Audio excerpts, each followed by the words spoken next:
আসসালামু আলাইকুম। আজকে রেসিপি দেখার জন্য সবাইকে ওয়েলকাম জানাচ্ছি। ঝটপট ঢেঁড়স বা ভেন্ডি ভর্তা সুস্বাদু, সময় সাশ্রয়ী এবং অসাধারণ সব পুষ্টিগুণে ভরপুর একটি রেসিপি আজ আমি আপনাদের সাথে শেয়ার করব।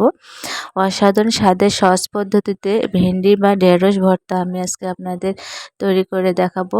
আর এখানে আমি ঢেঁড়স নিয়েছি। ঢেঁড়সগুলোকে আমি একটা সাইজে কেটে নিয়েছি। আপনারা যে কোনো সাইজে কেটে নিতে পারেন। আর এটাকে আমি খুব অল্প কিছু উপকরণ দিয়ে কিন্তু তৈরি করে দেখাবো।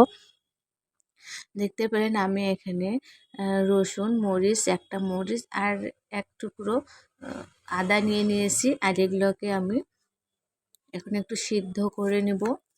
খুব বেশি সিদ্ধ করব না। এই ঢেঁড়স যেহেতু আমি খুব কাঁচা নিয়ে নিয়েছি বা জ্বালা নিয়ে নিয়েছি, এগুলোকে আমি এখন সিদ্ধ করে আপনাদের ভর্তা করে দেখাবো। দেখতে পাচ্ছেন আমি এখানে এটা সিদ্ধ করেছি। আর এটা কিন্তু খুব তাড়াতাড়ি সিদ্ধ হয়ে গেছে। আপনারা এখানে হাত দিয়ে বেটে নিতে পারেন বা এরকম যদি আপনাদের বাটনা থাকে তাহলে আপনারা এভাবেও বেটে নিতে পারেন। এটা কিন্তু খুব সহজে খুব তাড়াতাড়ি ভর্তাটা হয়ে যায়। তো আপনারা এটা অবশ্যই বাসায় তৈরি করে খাবেন। আর এটা খেতে এত মজা যে আপনাকে বলে বোঝাতে পারবো না। আর এখানে আমি একটা পেঁয়াজ নিয়ে নিয়েছি।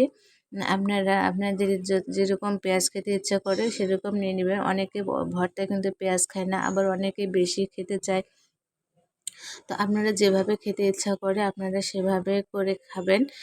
তো এটা কিন্তু অনেক পুষ্টিগুণে ভরপুর। ডায়াবেটিস নিয়ন্ত্রণে বা শরীরকে ঠান্ডা রাখতে অনেক কিন্তু উপকার এই ভর্তা বা ঢেঁড়স।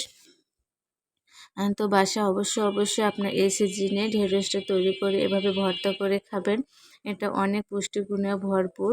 আপনারা এটা কাঁচাও খেতে পারেন, রান্না করে খেতে পারেন, আবার এভাবে ভর্তা করেও খেতে পারেন।